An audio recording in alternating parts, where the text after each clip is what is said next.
యేసుక్రీస్తు ప్రభువారు సీమోను పేతురుతో సంఘం ఎదుట పాతాళలోక ద్వారాలు నిల్వనెరవని ఎక్కడ చెప్పారో మీకు తెలుసా?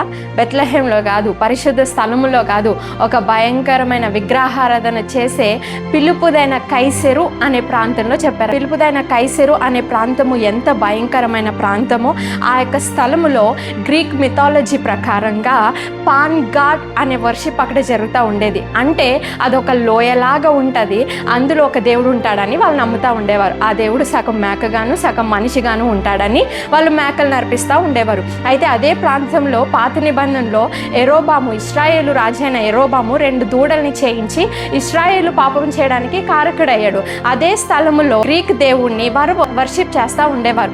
అది ఎంత భయంకరమైన విగ్రహారాధనతో కూడిన ప్రాంతం అంటే అదొక్కటే కాదు, కానీ అక్కడ వేరే వేరే దేవతల్ని కూడా ఆరాధిస్తూ ఉండేవారు. యూదులు ఏం నమ్ముతారంటే ఆ ప్రాంతానికి వెళ్తే మనం అపవిత్రపరచబడతాము అని నమ్ముతారు.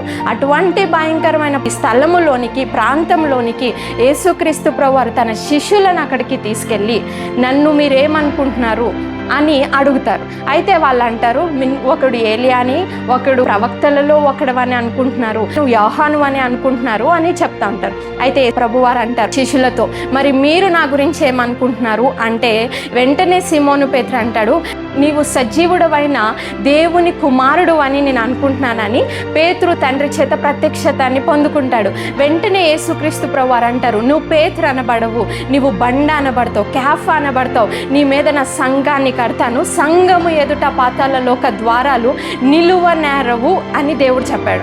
అంటే పేతురు దేవుడేంటో గుర్తించగలిగాడు. ఈరోజు నువ్వే పరిస్థితుల్లో ఉన్నా యేసుక్రీస్తు శక్తిని, ఆయన సామర్థ్యాన్ని గుర్తించగలిగితే నీ ఎదుట పాతాళలోక ద్వారాలు నిలువనేరవు.